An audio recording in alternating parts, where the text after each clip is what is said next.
The Iron Vulture's clubhouse was loud the way only midnight places could be. Music humming low, glasses clinking, engines cooling outside after long rides. Men laughed, argued, told the same old stories. Then the front door opened, and the noise died as if someone had cut the power and a child stood in the doorway. She was small, no older than 9, wearing a faded gray hoodie that swallowed her frame. Her sneakers were scuffed, her face pale but composed in a way that didn't fit her age. What froze the room wasn't her presence alone. It was what she held in both hands, not a handgun. She didn't wave it. She didn't point it wildly. She held it steady, with control that made every man in the room uneasy. "I'm not here to hurt anyone," she said, her voice thin but clear. "I just need the truth." Cal Mercer, president of the Iron Vultures, slowly pushed his chair back. He was a broad man with a weathered face and eyes that had learned patience the hard way. He raised his hands, palms open, and took a single step forward. "All right, kid," he said calmly. "Let's all breathe for a second." She didn't lower the gun. "One of you is my father." The words landed harder than any threat. "My mom is dying," the girl continued. "She says I have 3 days to find him. After that, they're sending me away." No one spoke. 21 bikers, men who weren't easily shocked, stared at the child as if she'd rewritten the rules of reality. Cal studied her closely, the tight grip, the careful finger placement away from the trigger. This wasn't panic. This was preparation. "What's your name?" he asked. "Maya Liu." A ripple moved through the room. A few faces stiffened, memories surfacing. "And your mother?" Cal asked, already suspecting the answer. "Evelyn Liu. She worked here. She said you'd remember her." They did. Every one of them. Evelyn had bartended at the clubhouse 9 years earlier. She was sharp, quick-witted, and kind in a place that didn't always deserve it. She left one winter night and never came back. No wudbi, no explanation. Now her daughter stood where she once had. "Where's your mom now?" asked Grant Brick Holloway, his deep voice careful, restrained. "St. Jude's Hospital." "Room 612, Maya said." She fell down the stairs. Something dark flickered across Brick's face. "She didn't fall," Maya added. Her boyfriend pushed her. The room cooled. "He's a detective," she said quietly. "Ryan Cole." That name carried weight. "Not the good kind. But she won't tell me who my dad is," Maya went on, her hands trembling now. "She said he'd protect me. But she's scared." "Scared of what?" Cal asked. "Of him," Maya said. "He said if she talked, we'd disappear." Maya reached into her pocket, keeping the gun raised with one hand, and pulled out a creased photograph. "She told me to show you this." Cal took it carefully. The picture showed Evelyn at a Christmas party, younger, smiling, surrounded by 6 Iron Vultures. 4 of those men were still standing in the room. "One of them is my father," Maya whispered. "I don't know which one." Her voice cracked. She said my real dad wouldn't let anyone hurt me. Cal felt the room shift. These men weren't saints. They knew who they were. But something about a child asking for protection hit deeper than pride or reputation. "Maya," Cal said gently, "I need you to put the gun down so we can talk." She shook her head, tears spilling now. "If I don't find him, they'll put me somewhere else. Ryan already told me what happens to girls like me." No one asked her to explain. Brick's jaw tightened. Lena Wire Vasquez was already tapping furiously on her laptop, eyes sharp. Cal noticed something else then, something important. "Maya," he said, soft but firm. "Who taught you to hold a gun like that?" "My mom," she said. "She said some people don't listen unless you're ready."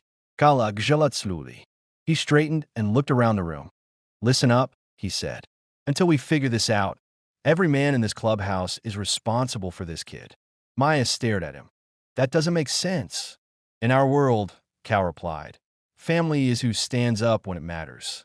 For the first time since she walked in, Maya's arms lowered slightly. "You promise?" she asked. Brick stepped forward. "We don't break promises to children." Before anyone could say more, the distant wail of sirens cut through the night. Maya's eyes widened.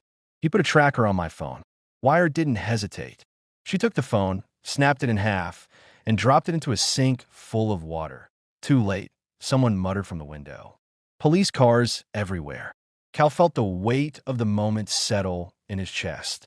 Whatever this was, it had already gone too far to turn back. He looked at the girl standing in the center of their world, holding fear and hope in equal measure, and understood one thing clearly. This wasn't just a question of paternity. This was a fight over who would protect a child when the system had already failed her, and the night was only beginning. The first police cruiser pulled into view outside, red and blue lights washing across the clubhouse walls. Inside, no one moved. The iron vultures didn't scramble or shout. They simply adjusted, chairs shifting, bodies repositioning, instincts honed by years of trouble tightening into focus. Cal stepped closer to Maya, careful to keep his hands visible. "I need you to listen to me," he said quietly. "No matter what happens next, you stay right here. No sudden moves." Maya nodded, gripping the gun again, though lower now. "He's coming for me," she whispered. "I know," Cal replied. "And that means he's coming through us." Lena's fingers flew across her keyboard. "Detective Ryan Cole," she muttered. "3 internal complaints. Excessive force. All buried. He's protected by Captain Nolan Reeves." Brick's eyes darkened. "Reeves runs that foster placement charity." The words settled like poison. Maya looked up sharply. "That's where they said I'd go." Before anyone could respond, the clubhouse door swung open. Ryan Cole walked in as if he owned the place. He was tall, fit, clean-cut in a way that felt rehearsed. His badge caught the light as he smiled, eyes locking onto Maya with practiced warmth that didn't reach them. "There you are," he said. "You scared your mother half to death." Maya didn't move. "She's not going anywhere with you," Cal said evenly. Ryan laughed, glancing around the room. "You're really doing this? You know how this ends."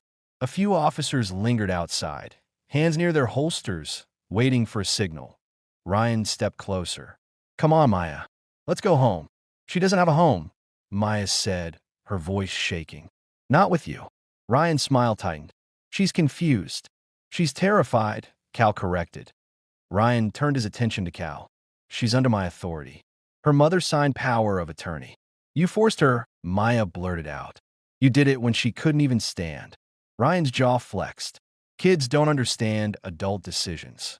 A voice spoke from the back of the room. "She understands enough." All eyes turned. Noah Grimm, Dalton, stepped forward from the shadows. He was massive, scarred, and quiet in a way that demanded attention.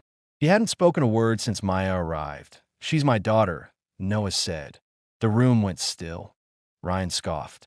"You got proof?" No answer. "But I want to test." Ryan's eyes hardened. "Doesn't matter. I have paperwork." Before Cal could respond, a woman entered behind Ryan, wearing hospital scrubs, eyes sharp with urgency. "I can challenge that paperwork," she said, "because Evelyn Liu is awake." Ryan froze. "That's impossible," he snapped. "She regained consciousness 2 hours ago," the woman replied. "And she's already given a statement." Ryan took a step back. Maya's breath caught. "My mom, she's alive." The woman nodded. "And she's telling the truth." Ryan's hand drifted toward his weapon. 21 men shifted as one. "Think carefully," Cal warned. "Everyone outside can see what happens next." Ryan's radio crackled. He reached for it, voice strained. "Situation under control." Maya did something unexpected. She took a step forward. "She recorded you," Maya said. "Everything." Ryan lunged. The sound that followed was sharp and final. When silence returned, nothing about the night was the same, and there was no turning back now. The sound echoed through the clubhouse, short and decisive. No one screamed. No one rushed forward. Time seemed to stretch, every eye fixed on the same point. Ryan staggered back, shock overtaking anger. He hadn't expected resistance, certainly not from a child.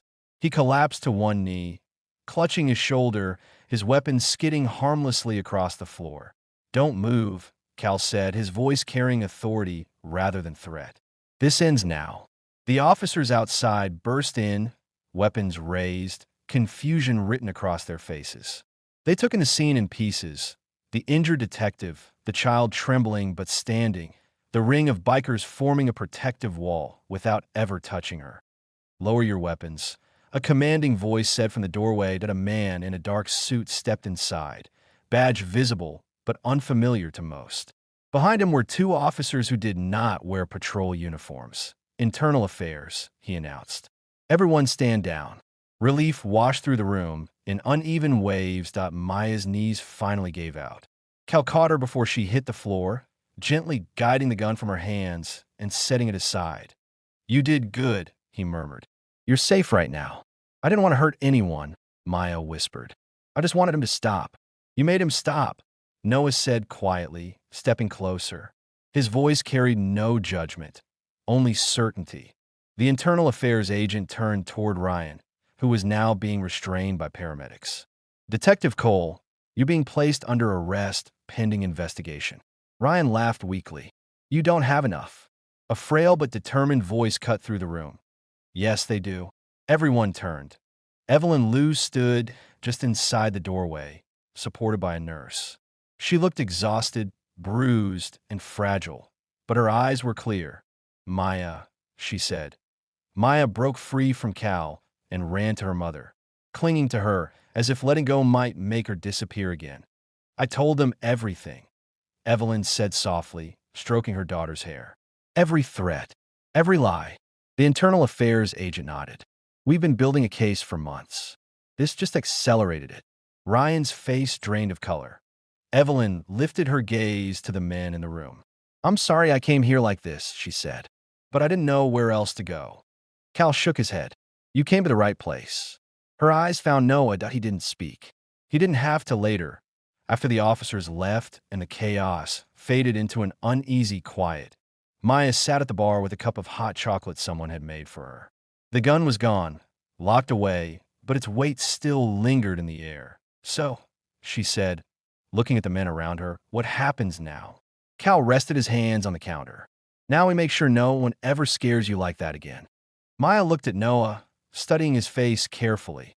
"You really think you might be my dad?" she asked. Noah met her gaze. "I think I'll be here whether I am or not." Maya considered that, then nodded slowly. For the first time that night, something like hope crept into her expression. Outside, the sirens faded. But inside the Iron Vulture's clubhouse, everyone knew this wasn't the end of the story. It was the beginning of a choice, one that would bind them together long after the truth came out.